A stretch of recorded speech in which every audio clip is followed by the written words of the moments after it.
নমস্কার, ঘরকন্যা ডায়েরির আরেকটি নতুন পর্বে সকলকে স্বাগত জানাচ্ছি। আজকে আমি দেখাবো একটি নিরামিষ কুমড়ো ভাজি রেসিপি। তার জন্য আমি কুমড়ো কেটে নিয়েছি আর কড়াইয়ে আমার তেল গরম হয়ে গেছে, আমি দিয়ে নিচ্ছি জিরে। এবারে দেখুন কুমড়োটাকে কীভাবে কুচিয়ে কুচিয়ে কেটে রেখেছি। খুব সহজ একটি রেসিপি, নিরামিষ রেসিপি।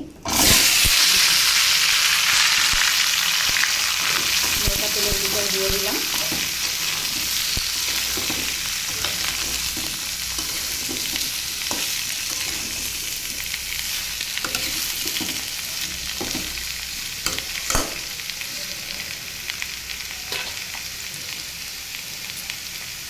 তাড়াতাড়ি কিছু করে একটা খাবার জন্য একটা উপযুক্ত রেসিপি।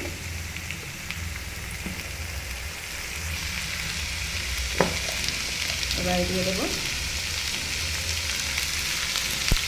হলুদ,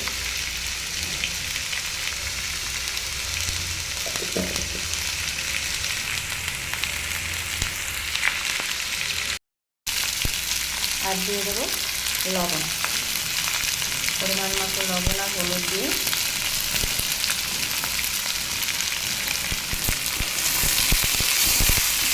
মিশিয়ে নেব। নেড়ে চেড়ে ভালোভাবে মিশিয়ে নিতে হবে।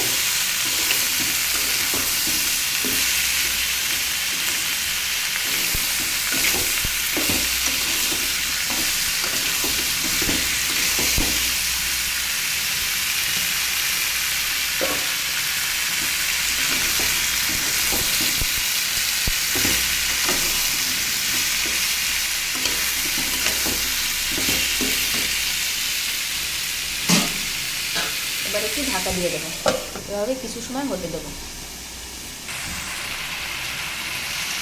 ঢাকনাটা তুলে এবার একটু নাড়াচাড়া দিয়ে নেব।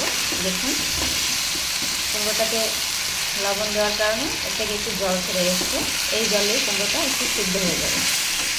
এরকম কিছু সময় ঢেকে ঢেকে ভাজতে হবে।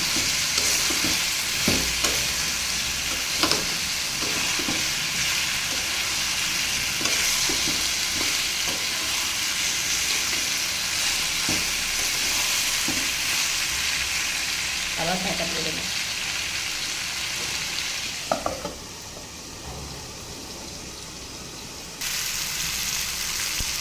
দেখুন অনেক সময় ধরে ঢাকা দিয়ে দিয়ে আবার একটু নেড়ে চেড়ে দিয়ে ভাজিটা করে নিয়েছি। দেখুন কুমড়োগুলো সিদ্ধ হয়ে গেছে।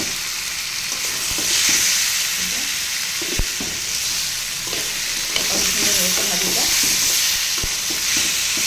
এরকম অল্প তাপে সুন্দর করে আস্তে আস্তে ভেজে নিতে হবে, যাতে পোড়া না লাগে। পোড়া লাগলে আর খেতে ভালো লাগে না।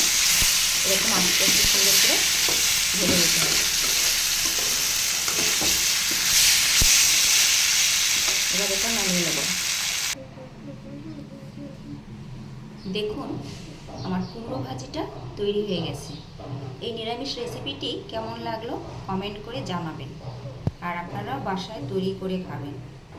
এটাতে কোনো মশলা পড়েনি, কিছু না। এরকম শুধু একটু জিরে ফোড়ন দিয়ে শুধু অল্প অল্প তাপে আস্তে আস্তে সুন্দর করে ভেজে নিতে হবে অনেক সময় ধরে। আর যদি বেশি জাল দেওয়া হয় তাহলে পুড়ে যাবে, তাহলে আর খেতে ভালো লাগবে না। এভাবে করে বাসায় করে খাবেন। সকলে ভালো থাকবেন। আমাদের চ্যানেলটি সাবস্ক্রাইব করে দিবেন। সকলে ভালো থাকবেন, সুস্থ থাকবেন। সকলের জন্য শুভকামনা রইল।